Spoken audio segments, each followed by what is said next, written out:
Detik-detik angkot meledak di SPBU, sopir keluar lewat kobaran api.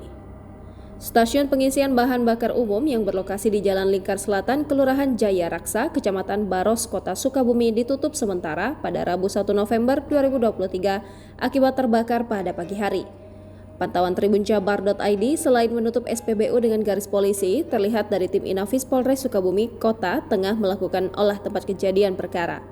Termasuk mengamankan barang bukti bangkai perangkat handphone milik sopir angkot dan barang bukti lainnya terkait kebakaran tersebut.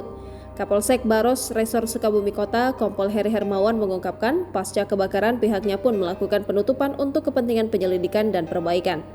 Sampai saat ini pun pihak Polsek belum bisa memastikan penyebab kebakaran tersebut. Termasuk Kompol Heri pun enggan berspekulasi atas dugaan informasi yang beredar. Sementara perkembangan kondisi korban luka bakar, sopir angkot tersebut kini tengah ditangani di RSUD Syamsuddin SH. Korban sementara di rumah sakit, luka bakar kaki kiri dan kanan. Selain korban, dompet berisi duit, surat-surat kendaraannya juga ikut terbakar, ucapnya. Sebelumnya, Heri Hermawan mengungkapkan kejadian kebakaran terjadi sekitar pukul 7.45 waktu Indonesia Barat. Tepat di belakang ini, kemudian kita datang, tak lama damkar pun langsung datang dan dilakukan pemadaman. Tak lama, api kemudian dengan cepat bisa dipadamkan, ujarnya saat di lokasi kejadian.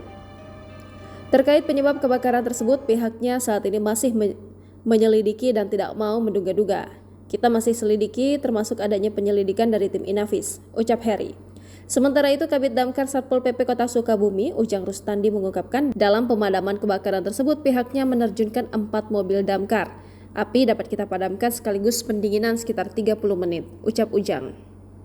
Download Tribun X sekarang, menghadirkan lokal menjadi Indonesia.